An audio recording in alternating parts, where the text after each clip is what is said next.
I'm crying. My entire store is upended. Vermont residents and business owners were assessing the damage on Tuesday after catastrophic flooding submerged parts of the state's capital, Montpelier, shutting down roadways leading out of the city and trapping people in their homes.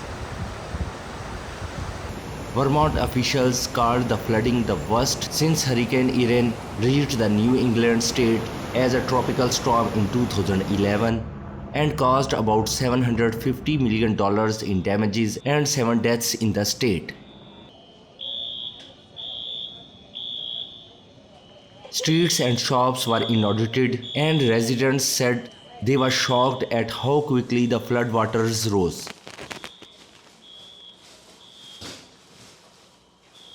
It was very horrible, actually, and making it home was terrifying. We live on the hill up there, past Shaw's, and going up it, there's a whole river going down with logs.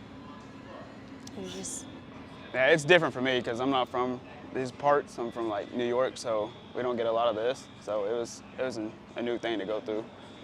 I was more concerned about my daughter, or our daughter, and getting her home safely. Yeah, and like everything's shutting down, like how people can survive out here without any of this open. So that's one of my biggest concerns. We went grocery shopping like 3 days before, which I'm glad we did. Yeah. You get a flash warning on your phone and you're like, okay, this happens, so many notifications, it's not that big of a deal.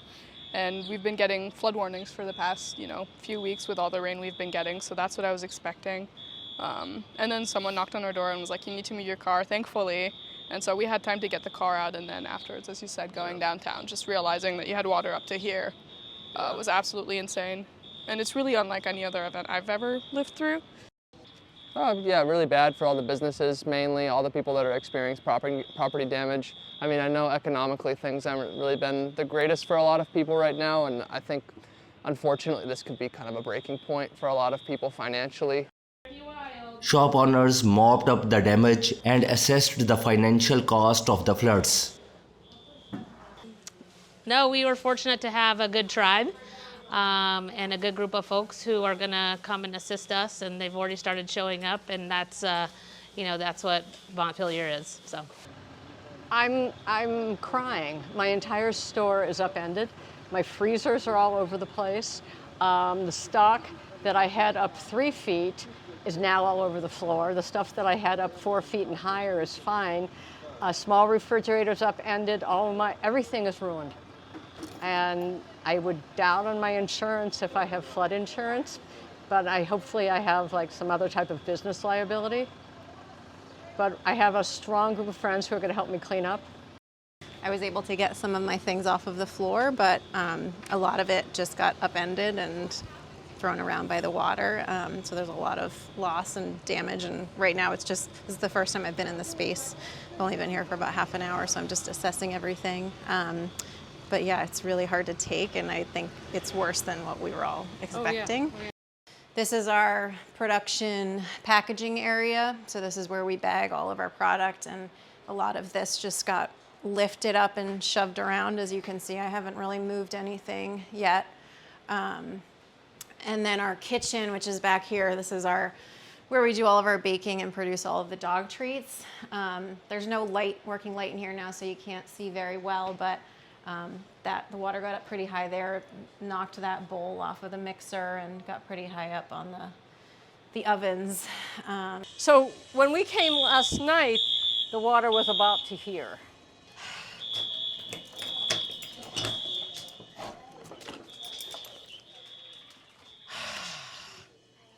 Right? You see this? And then see how it came in through the windows? Careful. My birds are okay, but if you see, it got into the cage. My beautiful shop, right?